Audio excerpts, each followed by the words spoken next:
Hello everyone. पिछली class में अपन पढ़ रहे थे 9 चैप्टर पढ़ रहे थे बल व गति।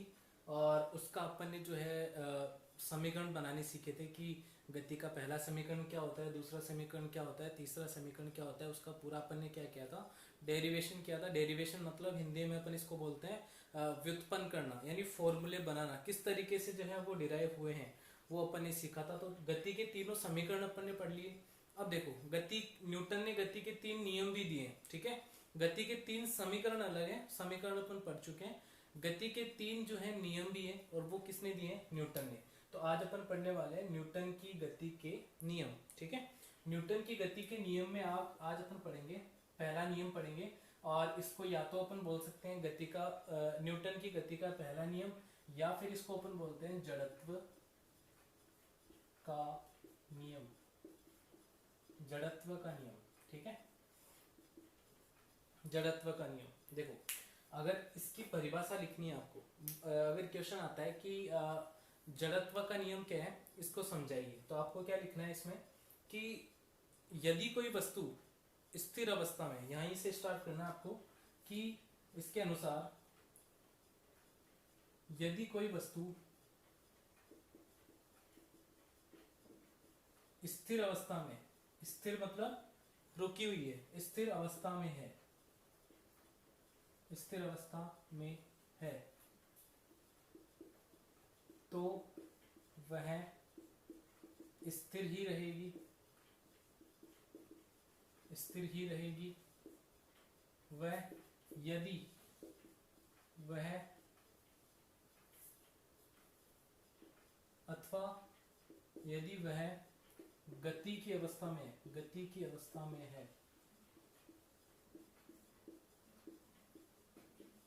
तो वह गतिशील ही रहेगी, गतिशील ही रहेगी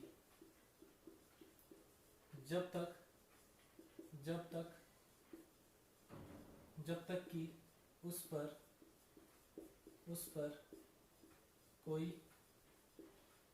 उस पर कोई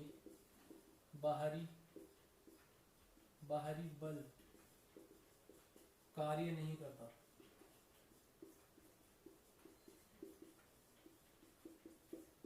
ठीक है, ये आपको स्टेटमेंट लिखना है इसमें कि इस नियम के अनुसार क्या होता है, यदि कोई वस्तु स्थिर अवस्था है, यानी अगर वो रुकी हुई है तो हमेशा रुकी हुई ही रहेगी जब तक कि उस पर कोई बाहरी बल ना लगे। ठीक है, बाहरी बल का मतलब है कि जैसे कोई अगर मान लो बॉल पड़ी हुई है, ठीक है, फुटबॉल है, वो एक जमीन पे पड़ी हुई है, ठीक है, जब तक कि उस पर बाहरी बल नहीं लगेगा वो वहीं रुकी रहेगी। बाहरी बल का मतलब है कि या तो आप उसके किक नहीं मारोगे, या फिर हवा, जैसे हवा भी क्या लगाएगी, उस पर बल लगाएगी, ठीक है।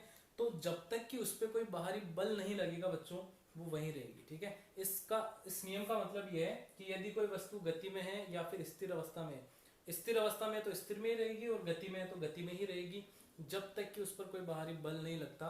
और गति का उदाहरण जैसे कि अगर बॉल लुढ़कती जा रही है, ठीक है, उस पर बाहरी बल नहीं लगाओगे तब तक रुकेगी नहीं वो, ठीक है। यानी जैसे मान लो कोई बॉल है, वो लुढ़क रही है, चल रही है, ठीक है, तो उस पे जब तक आप रोकोगे नहीं उसको तो वो रुकेगी नहीं, ठीक है। तो वो अपन रोक रहे हैं, वो क्या है? बाहरी बल है। इसके अलावा अब आप बोलोगे सर रुक जाती है वो, तो ठीक है, तो वो जैसे अगर अपन भी नहीं रोक रहे तो भी रुक जाती है। अगर ये देखें तो जमीन क्या लगा रही है, उस पर घर्षण बल लगाती है बच्चों, ठीक है। अगर जमीन घर्षण बल नहीं लगाए, ठीक है, घर्षण एक बल होता है, वो भी एक तरीके का बल है, वो क्या करेगा, उस वस्तु को रोकने की कोशिश करता है।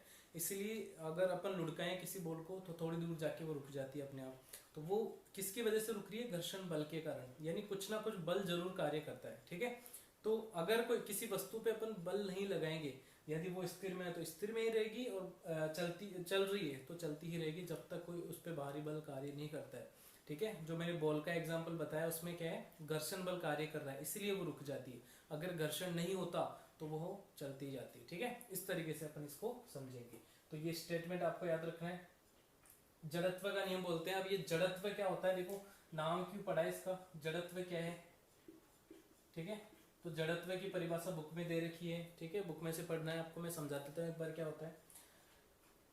जड़त्व का मतलब क्या होता है कि यदि कोई वस्तु स्थिर अवस्था में है अथवा गति अवस्था में है, ठीक है, यदि कोई वस्तु स्थिर अवस्था में है या गति अवस्था में है, ठीक है, तो उस पर तो वो वस्तु जो है अपनी गति या स्थिति में परिवर्तन का विरोध करती है, ठीक है। तो वस्तु का एक ऐसा गुण होता है, वस्तु में एक ऐसा गुण होता है जो अपने आप में परिवर्तन का क्या करती है, विरोध करती है। उस परिवर्तन का जो विरोध कर रही है, इस गुण को अपन क्या बोलते हैं, वस्तु का जड़त्व, ठीक है। दोबारा बोल रहा हूँ, ये एक वस्तु का क्या है, गुण है, जिसमें क्या होता है कि वस्तु अपने में चेंज यानी अपने में परिवर्तन का क्या करती है, विरोध करती है, ठीक है। इतना लिख लेना आप लोग, ये एक वस्तु का गुण है जिसमें वस्तु अपने आप में परिवर्तन का क्या करती है, विरोध करती है। उस गुण को अपन क्या बोलते हैं, जड़त्व। इतना क्लियर है। अब इसके आपको उदाहरण लिखने हैं, एक दो उदाहरण लिखने हैं, बस इतना ही लिखना है इस क्वेश्चन में, ठीक है। तो उदाहरण में आप लिखोगे, एक तो आप लिख दोगे इसमें कि एक तो स्थिर अवस्था का जड़त्व होता है, ठीक है, और एक गति अवस्था में जड़त्व होता है, दो चीजें हैं। तो स्थिर अवस्था में अगर जड़त्व की बात करें तो अपन देखते हैं कि एक गिलास है, इसमें एक एग्जांपल दे रखा है, एक गिलास है, उसके ऊपर अपन ने क्या रखा है, एक गत्ता रखा है, ठीक है, एक शीट रखी है, गत्ता, या आप बोल सकते हो जो आप ताश खेलते हो वो पत्ता रखा है अपन ने, ठीक है। और इस ताश के पत्ते के ऊपर एक कॉइन रखा है अपन ने, ठीक है, सिक्का रख दिया है। अब देखो इसको क्या करना है, आपको इस पत्ते को यूं आपको जो है अंगुली से मारना है। तो ये एक चीज पता चलेगी यहाँ से कि सिक्का जो है इस ग्लास में गिर जाएगा जाके। ऐसा क्यों होता है, इसका रीजन क्या है, ऐसा इसलिए होता है क्योंकि ये जो सिक्का है वो क्या है, स्थिर अवस्था में। ये सिक्का क्या है, स्थिर अवस्था में है और ये अपने में कोई परिवर्तन नहीं चाहता। इसका जो जड़त्व है वो क्या करता है, इसमें परिवर्तन नहीं होने देगा, ठीक है। तो ये स्थिर अवस्था में है और पत्ता जो है गतिशील अवस्था में आ जाता है, ठीक है। तो ये स्थिर अवस्था के कारण जो है गिलास में जाके गिरता है, इसमें कोई परिवर्तन नहीं होता, और गत्ता जो है गतिशील होता है, इसके कारण ये आगे निकल जाएगा, ठीक है। ऐसे ही एक और एग्जांपल आप याद रख सकते हो कि कैरम जब खेलते हैं तो कैरम की जो काटियां होती है वो क्या होती है, ऊपर अपन उनको जमाते हैं, तो नीचे वाली जब उसके मारते हैं अपन, ठीक है, तो वो नीचे वाली ही निकलती है, ऊपर वाला सारा का सारा जो सेट होता है वो कैरम बोर्ड पे जाके गिरता है। क्यों, ऐसा क्यों होता है, क्योंकि जो नीचे वाला जो उसका जो अपन बोलते हैं जो भी है, ठीक है, वो क्या होता है, वो तो गतिशील अवस्था में आ जाता है, और ऊपर वाली जो सारी जो उसकी काटियां हैं, ठीक है, वो क्या हो जाती हैं, स्थिर अवस्था में रहती है, इसलिए वो आके वहां गिर जाती है, ठीक है। इतना क्लियर है आपको। अब एक और चीज, इसमें एक और एग्जांपल आप लिख सकते हो स्थिर अवस्था में, जब, हाँ एक और चीज इसमें, जैसे अपन बस में खड़े हैं, ठीक है, बस में खड़े हैं तो क्या होता है, अचानक से क्या होता है कि बस स्टार्ट हो जाती है, ठीक है, बस में खड़े हैं और बस भी अभी रुकी हुई है, अचानक से बस जो है स्टार्ट हो रही है, तो अपन क्या करते हैं, पीछे की तरफ जाते हैं, पीछे की तरफ झटका लगता है। तो ऐसा क्यों होता है, क्योंकि हमारा पूरा शरीर जो है, बस अभी रुकी हुई है तो हम भी क्या है, बस के साथ रुके हुए, यानी हमारे पैर अभी बस के साथ रुके हुए हैं। तो जैसे ही बस आगे की तरफ चलती है, ठीक है, हमारा जो शरीर है, ऊपर वाला शरीर है, वो पीछे की तरफ जाएगा, पैर हमारे पीछे की तरफ नहीं जाते, शरीर जो है वो पीछे की तरफ जाता है, यानी पैर हमारे क्या है, स्थिर अवस्था में, और हमारा शरीर जो है वो बस जो है वो किस में है, गतिशील अवस्था में। तो ये भी क्या है, स्थिर अवस्था का जड़त्व है। फिर आप इसको याद रखोगे, एक और इसमें जो गतिशील अवस्था का जड़त्व है उसके उदाहरण आप याद रखोगे, बुक में दिया हुआ है, डिटेल में दिया हुआ है, ठीक है। इसमें आप उदाहरण याद रख लेना कि बस चल रही है, ठीक है, बस तेजी से चल रही है, और अपन उसमें जो है जैसे नॉर्मल स्पीड चल रही है बस, और उसमें से अपन उतरने की कोशिश करते हैं, ठीक है। और अपन कैसे उतरते हैं, दोनों पैरों को एक साथ जमीन पे रख लेते हैं, ठीक है। तो क्या होगा कि अपन गिरेंगे, ठीक है, औंधे मुंह गिरेंगे, ठीक है। तो ऐसा क्यों होता है, इसका रीजन क्या है, क्योंकि बस गतिशील अवस्था में, और अपन जो है अपने दोनों पैरों को एक ही जगह रख लेते हैं। इसका मतलब क्या है कि अपन अपने पैर जो है वो स्थिर हो जाते हैं, ठीक है। और हमारा शरीर जो है, ऊपर वाला शरीर है, वो भी बस की जो स्पीड है उसी के साथ गतिशील है, यानी जो है हमारा शरीर जो है वो बस के साथ गतिशील था, पैर जो है अपन ने क्या कर दिया, एक जगह स्थिर कर दिए। तो ऐसा क्यों होगा, ऐसा अपन क्या होगा, अपन गिरेंगे, ठीक है, क्योंकि हमारा शरीर आगे की तरफ जाएगा, बस के साथ जाएगा हमारा शरीर तो, लेकिन पैर तो अपन एक जगह टिका दिए, ठीक है, तो हम आगे की तरफ गिरेंगे। तो ये भी एक किसका उदाहरण है, गति की अवस्था में जो जड़त्व होता है उसका उदाहरण है। तो जड़त्व आपने समझ लिया, जड़त्व का नियम क्या है ये आपको डिटेल में समझना है बच्चों, ठीक है। बुक में से एक बार और पढ़ लेना आप लोग, ये सारा आप लोग इसमें नियम में लिखोगे, ठीक है। दूसरा नियम अपन पढ़ने जा रहे हैं। दूसरा नियम देखो, दूसरे नियम की बात कर रहे हैं अपन। तो न्यूटन की गति का द्वितीय नियम, संवेग संरक्षण का नियम भी बोलते हैं इसको, संवेग संरक्षण का नियम भी बोलते हैं इसको। दूसरा नियम अपन पढ़ रहे हैं और इसमें आपको पहली चीज ये याद रखनी है, सबसे पहली चीज कि संवेग क्या होता है। देखो संवेग एक नई चीज निकल के आएगी यहाँ से, ठीक है। ये फिजिक्स है बच्चों, यहाँ पे नई नई टर्म्स हैं, इनको सीखना ही पड़ेगा आपको, ठीक है। वीडियो चाहे आप 2-3 बार देख लो, कोई दिक्कत नहीं। तो संवेग क्या होता है इसको आप समझोगे। देखो नाम इसमें वेग आ रहा है, इसका मतलब वेग से रिलेटेड कोई चीज है। तो संवेग होता है बच्चों वेग व द्रव्यमान का गुणनफल या गुणनफल। किसी वस्तु के वेग व द्रव्यमान का गुणनफल संवेग कहलाता है, संवेग कहलाता है, ठीक है। इसको लिख लेना आप लोग। किसी वस्तु के वेग व द्रव्यमान का गुणनफल क्या होता है, संवेग कहलाता है। संवेग को अपन जो है p से निरूपित करते हैं। किससे? p से निरूपित करते हैं। और वेग को देखो, अब गुणनफल का मतलब क्या है, वेग गुणा द्रव्यमान या द्रव्यमान गुणा वेग, एक ही बात है। तो p बराबर क्या हो जाएगा, v इंटू वेग को v से लिखते हैं अपन और द्रव्यमान को m से लिखते हैं, ठीक है। द्रव्यमान को किससे लिखते हैं, m से। तो p बराबर क्या हो जाएगा, mv। संवेग एक सदिश राशि है। संवेग क्या है, एक सदिश राशि है। और इसका मात्रक क्या हो जाएगा, यहाँ पे मात्रक हो जाएगा बच्चों देखो, संवेग का मात्रक निकालना है आपको। तो बराबर में, इसके बराबर में दो चीजें दी हुई हैं, इनके मात्रक आपको पता होना चाहिए, तभी आप इसके क्या निकाल पाओगे, इसका मात्रक निकाल पाओगे। तो संवेग के बराबर में एक तो द्रव्यमान दिया हुआ है, एक वेग दिया हुआ गुणा में। तो द्रव्यमान को तो अपन किलोग्राम में लिखते हैं भाई, द्रव्यमान किलोग्राम में लिखा जाता है, यानी अपन कोई भी चीज अगर उसका द्रव्यमान लेते हैं तो किलो में लेते हैं, ठीक है। अपना द्रव्यमान किलो में लेते हैं, तो किलोग्राम इनटू वेग का मात्रक आपको पता है मीटर प्रति सेकंड। क्या होता है बच्चों, मीटर प्रति सेकंड। तो ये इसका क्या हो जाएगा, ऐसा ही मात्रक हो जाएगा।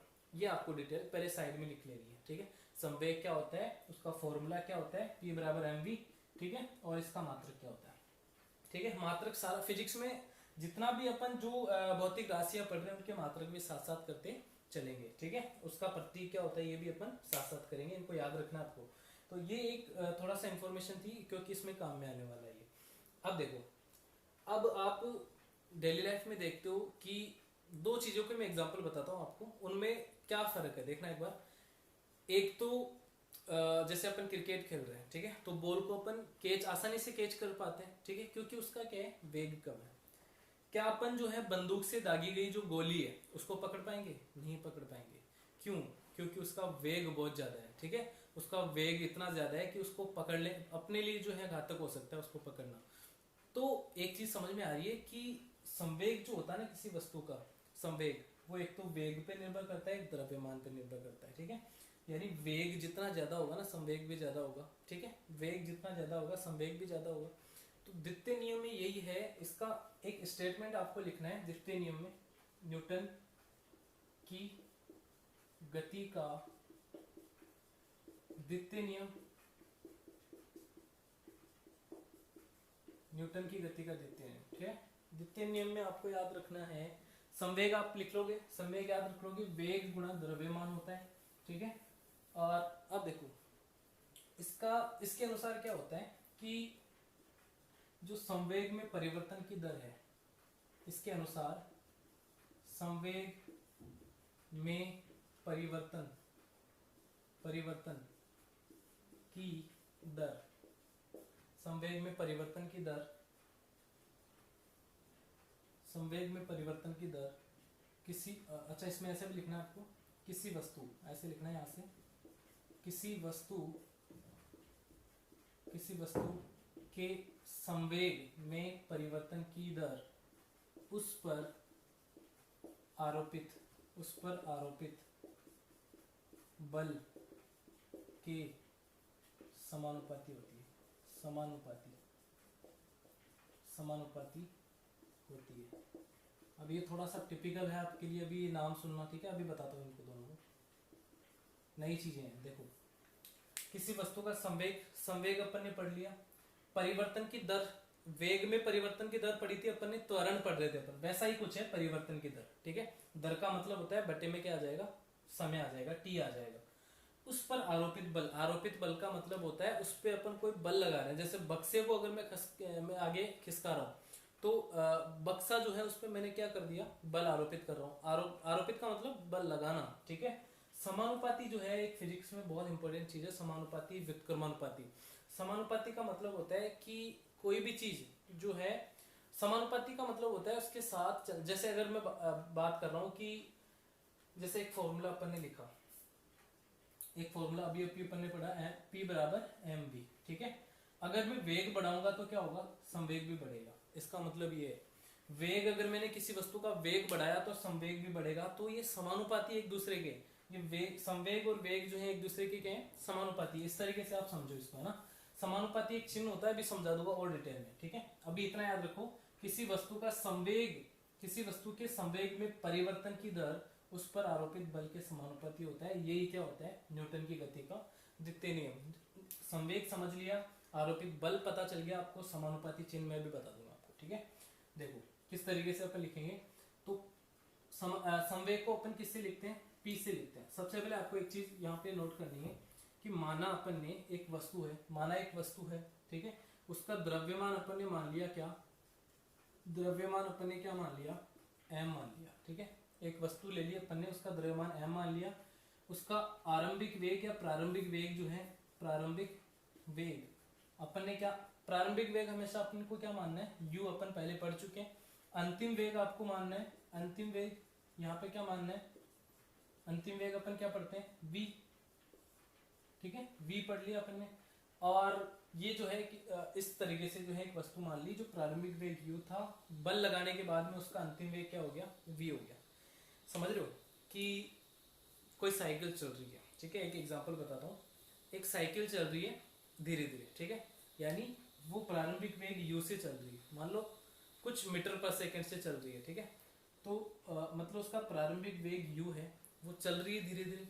उस पर किसी ने पीछे से जो है उस पर बल लगा दिया, बल का मतलब उस पर थोड़ा सा धक्का दे दिया, तो उसका वेग क्या हो गया, बढ़ गया। और वो वेग बढ़ गया ना, वो क्या हो गया, v हो गया, ठीक है। उसका वेग बढ़कर क्या हो गया, v। तो प्रारंभिक में प्रारंभ में वो u वेग से चल रही थी, और जैसे बल लगाया, बल आरोपित किया, वो क्या हो गई, v वेग से चलना शुरू हो गई, ठीक है। उस साइकिल का द्रव्यमान अपन ने क्या मान लिया, m। इतना क्लियर है।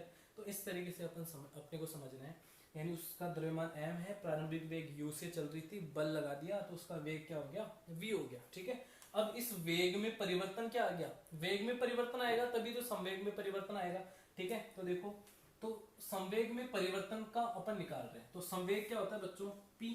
तो मैं प्रारंभिक संवेग निकालूंगा, प्रारंभिक संवेग, ठीक है। प्रारंभिक संवेग कैसे निकालूंगा, इसको p1 ले लेता हूं।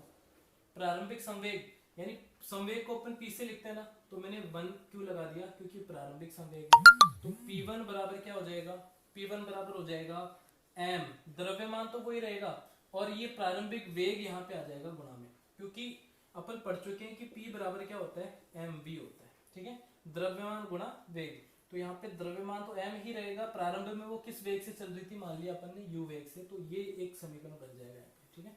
प्रारंभिक संवेग p1 बराबर m इंटू u, ठीक है। और अंतिम संवेग क्या हो जाएगा उसका, अंतिम संवेग क्या हो जाएगा बच्चों, दिमाग लगाओ खुद ही, ठीक है। मैथ में आपको थोड़ा बहुत आता होगा इतना, तो p2 अपन मान लेते हैं, ठीक है। और द्रव्यमान तो वही रहेगा भाई, साइकिल आगे चल जाएगी तो द्रव्यमान चेंज थोड़ी हो जाएगा भाई, द्रव्यमान तो वही रहेगा। धक्का लगा दिया आपने पीछे से, तो साइकिल का द्रव्यमान थोड़ी चेंज होगा भाई, उसका वेट तो वही रहेगा ना, तो m ही रहेगा। अब वेग क्या, वेग में परिवर्तन कर दिया अपन ने, क्या अंतिम वेग उसका क्या हो गया, v, ठीक है।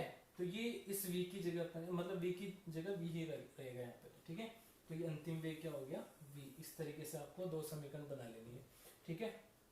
अब देखो संवेग में परिवर्तन, संवेग में परिवर्तन, संवेग में परिवर्तन, ठीक है। तो परिवर्तन अपन कैसे निकालेंगे यहाँ पे भाई, अंतिम वेग ज्यादा था और प्रारंभिक वेग कम था उसका, साइकिल का, तो संवेग, दूसरा संवेग भी ज्यादा होगा, अंतिम संवेग भी ज्यादा होगा प्रारंभिक संवेग के बजाय। तो अपन क्या माइनस कर देंगे भाई, परिवर्तन का मतलब तो सीधा सा होता है कि आप क्या कर दो, अंतिम संवेग में से प्रारंभिक संवेग माइनस कर दो, ठीक है। p2 minus p1। और दर अगर निकालूं मैं, तो दर का मतलब होता है बच्चों संवेग में परिवर्तन की दर। अगर मैं दर लगा दूं तो दर का मतलब होता है इसके बट्टे में टी आ जाएगा।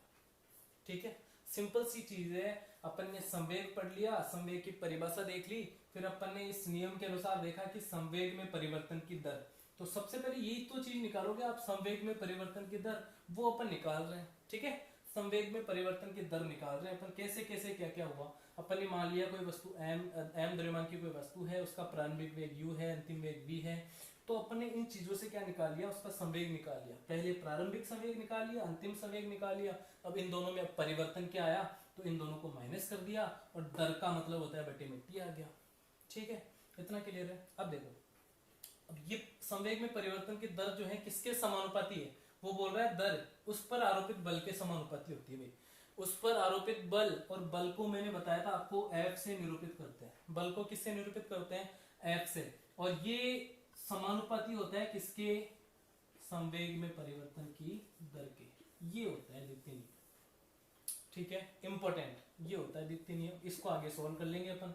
ठीक है, इसी को आगे क्या कर लेंगे, सोल्व कर लेंगे। इतना आपको समझ में आना चाहिए। ठीक है, दिमाग लगाना है बच्चों, फिजिक्स है। ठीक है, थोड़ा सा दिमाग, थोड़ा सा अटेंटिव रहना है क्लास में। ठीक है, यहाँ पे तो देखो बोर्ड पे अगर आप रेगुलर क्लास ले रहे हो ना, तो आपको आ जाएगी समझ में। ये 2-3 बार वीडियो को देख लोगे आप, अगर नहीं समझ में आ रहा है तो 2-3 बार देख लो आप, इसको समझ में आ जाएगा इजीली। इतना कोई हार्ड नहीं है। ठीक है, ठीक है। तो संवेग में परिवर्तन की दर निकाली अपन ने और उसको किसके समानुपाती कर दिया। ये देखो, ये होता है समानुपाती, ये होता है समानुपाती। ठीक है, इसको बोलते हैं, ये जो चिन्ह दिख रहा है आपको, इसी को बोलते हैं अपन समानुपाती। ठीक है, ये बल किसके समानुपाती होगा, P2 - P1 अपॉन T। जैसे जैसे पढ़ोगे आप सारी चीजें क्लियर हो जाएंगी। अभी और गुरुत्वाकर्षण चैप्टर जो आएगा उसमें पढ़ेंगे अपन, बल में पढ़ेंगे। ठीक है, और आ जाएगा समझना। अभी कोई इतना जो अभी तो आपको जो है रेगुलर पढ़ते जाना है। जो रेगुलर पढ़ेगा उसको इजीली समझ में आ जाएगा। ठीक है, मैं इसको मिटा रहा हूँ और फिर इसको आगे अपन सॉल्व कर लेते हैं, फिर अगली क्लास में करेंगे अपन अगला टॉपिक। ठीक है, तो यहां से अपन एक चीज सीख ली कि F समानुपाती होता है किसके, P2 - P1 अपॉन T। इतना क्लियर है भाई। ठीक है, ये आ जाएगा समझ में। अब अपन ने देखा कि P1 का मान क्या था, mu, और P2 का मान क्या था, mv। यहाँ रख दो, तो F समानुपाती किसके हो जाएगा, P2 का मान क्या रख दोगे, mv माइनस P1 का मान क्या रख दोगे, mu upon T। m common ले लो, m कॉमन आ रहा है तो v माइनस u बटे में क्या आ जाएगा, t। और ये अपन पहले पढ़ चुके हैं, ये क्या होता है, त्वरण होता है बच्चों। v माइनस u बटे t, याद आ रहा है कुछ, तो ये क्या होता है, त्वरण होता है। तो इसको अपन क्या लिख देंगे, टोटल को क्या लिख देंगे, त्वरण a। ठीक है भाई, इस पूरे की जगह अपन ने क्या लिख दिया, a लिख दिया, क्योंकि गुणा में आएगा यहाँ तो, क्योंकि ये m into v minus u upon t है। ठीक है, तो ये गुणा में इस तरीके से ले लिया अपन ने। और यहाँ पे जब समानुपाती का चिन्ह हटता है ना, और बराबर का चिन्ह लाने के लिए अपन क्या करते हैं, यहाँ पे एक नियतांक लगाते हैं। ठीक है, यहाँ बराबर आ जाएगा और यहाँ पे नियतांक आ जाएगा इस तरीके से।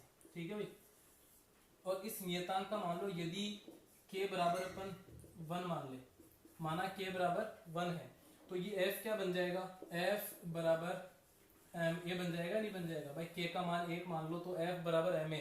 इसी को अपन बोलते हैं द्वितीय नियम। और ये होता है बल। बल क्या होता है, द्रव्यमान गुणा त्वरण। ठीक है, बल की अपने को परिभाषा मिल गई, मैंने कल बताया था कि बल अपन पढ़ेंगे। ठीक है, तो बल F बराबर क्या होता है, द्रव्यमान गुणा त्वरण, किसी वस्तु का त्वरण और गुणा में उसका द्रव्यमान क्या होता है, बल होता है। ठीक है, इसका मात्रक कैसे निकालोगे भाई, F का मात्रक निकालना है, बल का मात्रक निकालना है, तो उसके बराबर में जो राशियां दी हुई है उनकी आपको क्या मात्रक पता होनी चाहिए, उनकी मात्रक आपको पता होनी चाहिए। तो द्रव्यमान का मात्रक क्या होता है, किलोग्राम, गुणा त्वरण क्या होता है, मीटर प्रति सेकंड स्क्वायर। ठीक है, इसी को अपन क्या बोलते हैं, न्यूटन। न्यूटन बोलते हैं इसको, याद रख लेना इतना। ठीक है, ये चीज आपको याद रखनी है। अगला जो टॉपिक है अपन गति का तृतीय नियम जो है अपन अगली क्लास में करेंगे, या